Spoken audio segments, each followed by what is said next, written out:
Greetings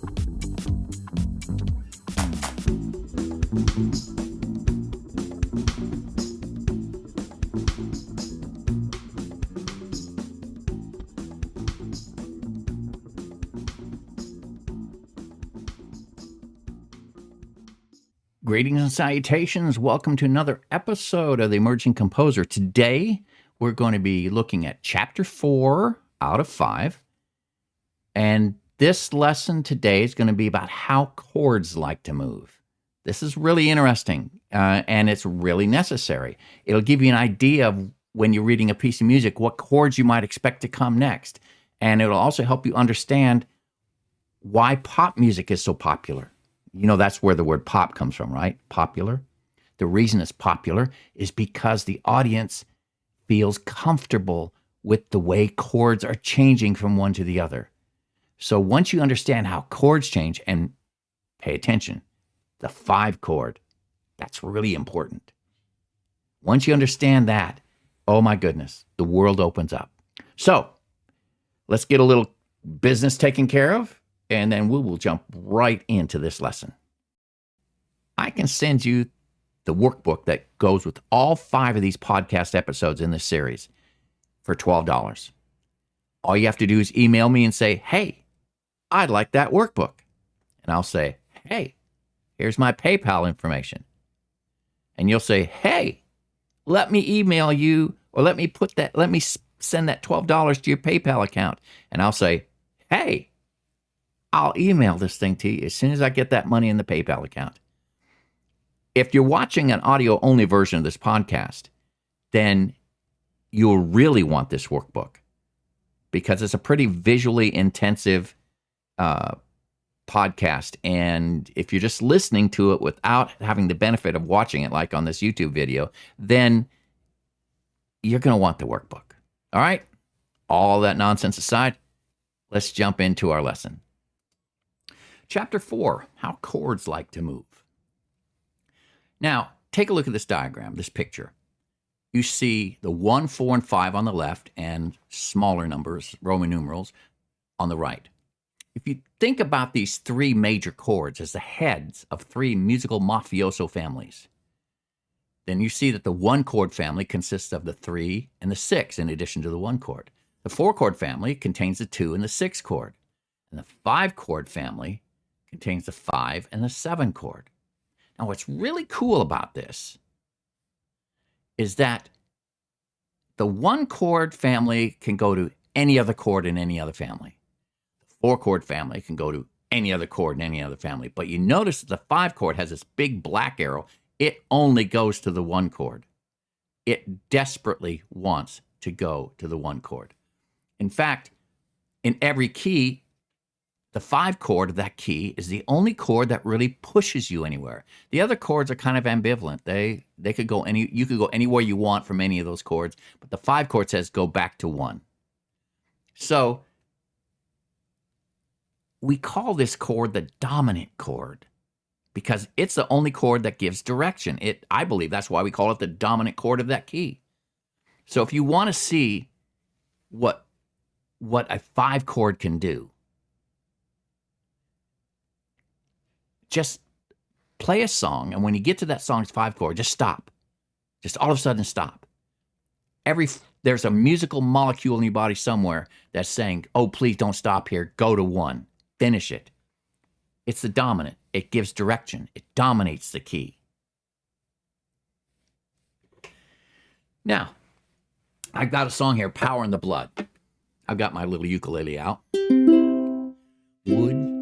Would you be free from your burden of sin? There's power in the blood, power in the blood. Would your evil a victory win? There's wonderful power in the blood. Now, what would happen if I just stopped on the G7 chord in the last line? Would your evil a victory win? There's wonderful power.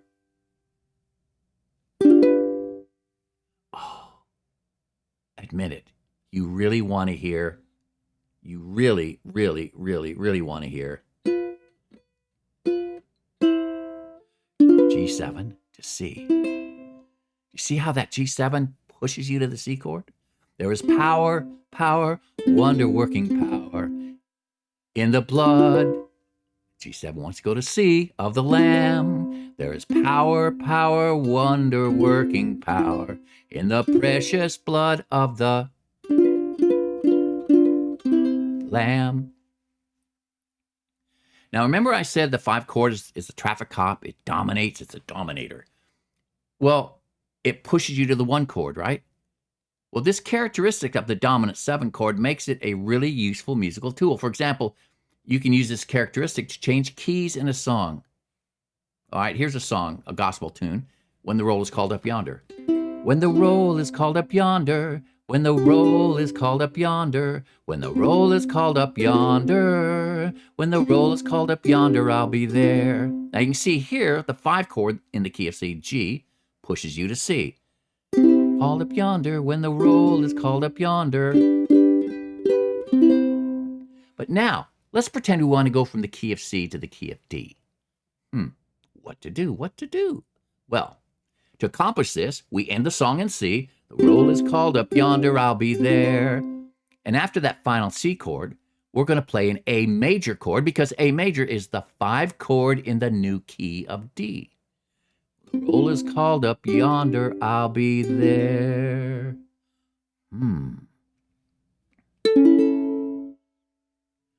When the trumpet of the Lord shall sound and time shall be. So we got when the roll, when the roll, here we go. When the roll is called up yonder, when the roll is called up yonder, when the roll is called up yonder, when the roll is called up yonder, I'll be there. New key.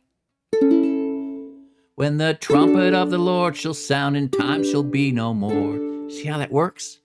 If you want to change keys to a new key, use this 5 chord of the new key you're going to. It's not written here, but I'm going to pretend I want to go from C to the key of, I don't know. I'm going to go from C to the key of G. What's the 5 chord in the key of G? G, A, B, C, D. Oh, it's a D. So I'm going to do this verse of this chorus in the key of C. Then I'm going to jump to the key of G by playing a D chord first. When the roll is called up yonder, when the roll is called up yonder, when the roll is called up yonder, when the roll is called up yonder, I'll be there. Here we go. When the trumpet of the Lord shall sound and time shall be no more. See how that works? So we can use the 5 chord of the new key to get us from the old key. Sweet. Now here's another example of using a 5 chord. Old tune by Hank Williams called Freight Train Blues.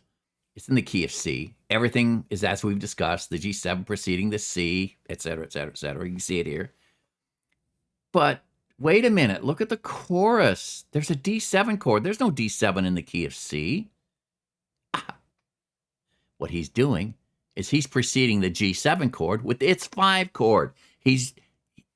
Remember, the dominant chord can push us into a new key, but it can also push us into a new chord. So if we're doing like here's a C,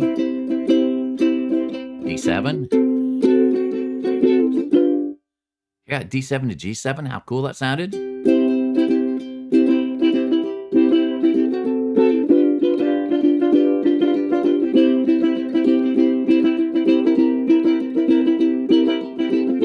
There's F, C. Now look at that last line. Guess I'm never going to lose the mean old freight train blues.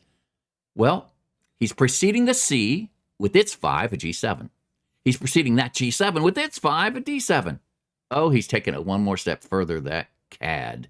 And he's preceding the D7 with its A7. And here's what it sounds like. I'm playing a C. All right. And here's your A7, D7, G7. So the 5 chord, it's a very important chord to us. The 5 chord can take us into a new key, and it can also take us to a new chord. You can precede any chord you want with its 5 chord. So you can use the 5 chord to change keys and just push us into a new key or push us into a new chord. How cool is that? Now, minor keys. Let's take a look at this. We need to do a little tweaking here. Every key needs a dominant 7 chord because it is, as I said before, the traffic cop, which directs you back to the 1 chord. But what about minor keys? That presents a really specific problem. Look below here at the A minor chordal scale.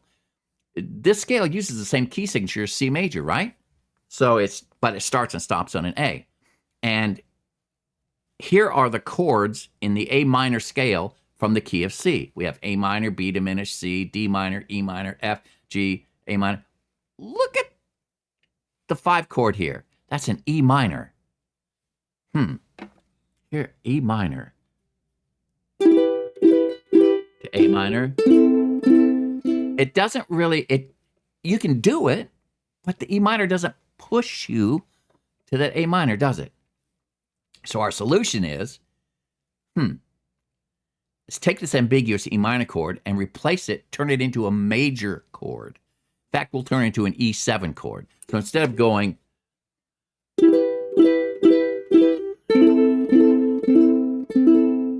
we'll go E7. You hear that? The E7 pushes you into the A minor chord. So we're going to replace the E minor with an E7 chord, which changes the scale a little bit too, but we'll cover that later.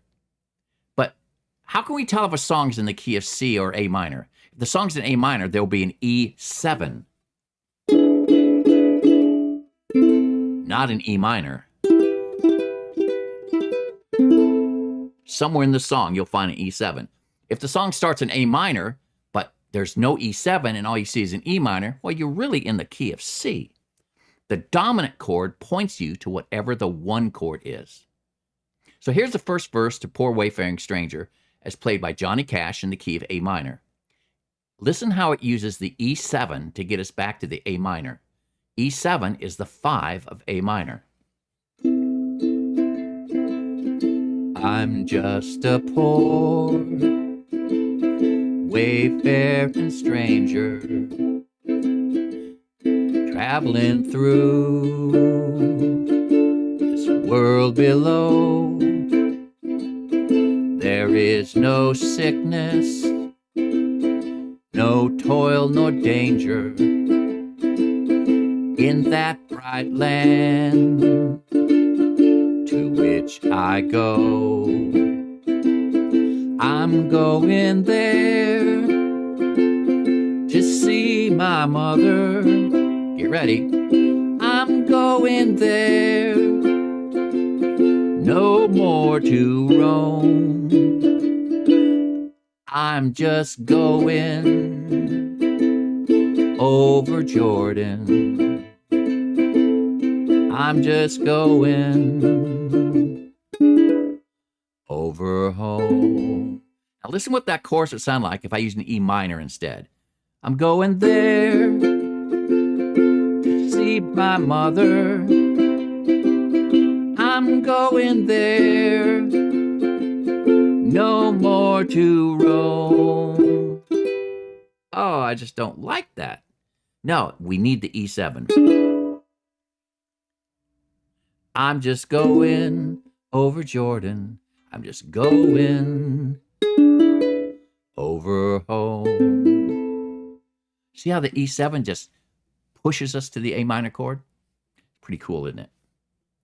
So, that's a real quick overview of how chords like to move. The most important chord in the key is the dominant chord, the dominator, and that would be the 5 chord. The 5 chord can be used to push you into a new key or to push you to a chord. In fact, you can precede any chord with its 5 chord. How awesome is that?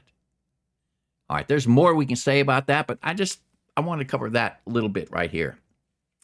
There's more to come, but we'll stop this right here.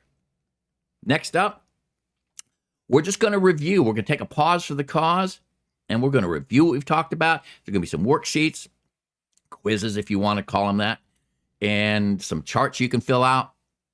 that will help reinforce what we've talked about in the preceding 4 lessons. All right? Until then, Mr. G, and I'm out of here.